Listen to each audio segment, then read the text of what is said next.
কেউ আপনাকে বলছে যে এটা চাঁদা? সাংবাদিকতা করেন না? আপনি কেমন সাংবাদিক হয়েছেন সেটা দেখবো আমি। মেট্রো রেলের উত্তরা উত্তর স্টেশনের নিচের রাস্তায় বাড়তি ভাড়ার চার্জ ঝুলিয়ে সাধারণ মানুষের কাছ থেকে গাড়ি ও মোটরসাইকেল প্রতি টাকা নিচ্ছে মাস্টার এন্টারপ্রাইজ নামের একটি প্রতিষ্ঠান। এ নিয়ে সংবাদ প্রকাশের পর সময়ের আলোর রিপোর্টারকে হুমকি দেন ইজারাদার ও প্রতিষ্ঠানটির পরিচালক সালাউদ্দিন কবির।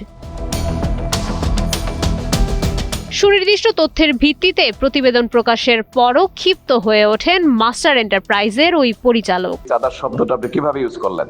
মেট্রো রেল বলছে যে চাঁদা, আমরা ইজারাদার অথবা আমার মেট্রোর স্টাফ অথবা আমাদের স্টাফ অথবা ট্রাফিক, কেউ আপনাকে বলছে যে এটা চাঁদা?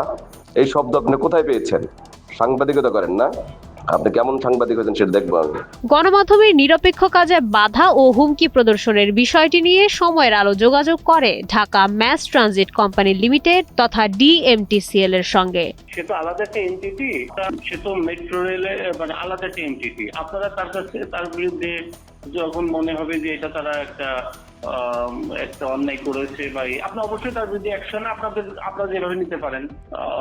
তার সাথে আমাদের চুক্তির খেলাপের ভিতরে কোনো কিছু সে যে চুক্তি খেলাপ করে সেইটাই আমরা অ্যাকশনে যেতে পারি। অবশ্যই আমি আমার মানে সংশ্লিষ্ট যারা এখানে কাজ করছে আমি পাঠাবো। আর মেট্রো রেলের কেউ যদি এরকম করে অবশ্যই আমরা মেট্রো রেল কর্তৃপক্ষ অবশ্যই তার বিরুদ্ধে ব্যবস্থা নিবে।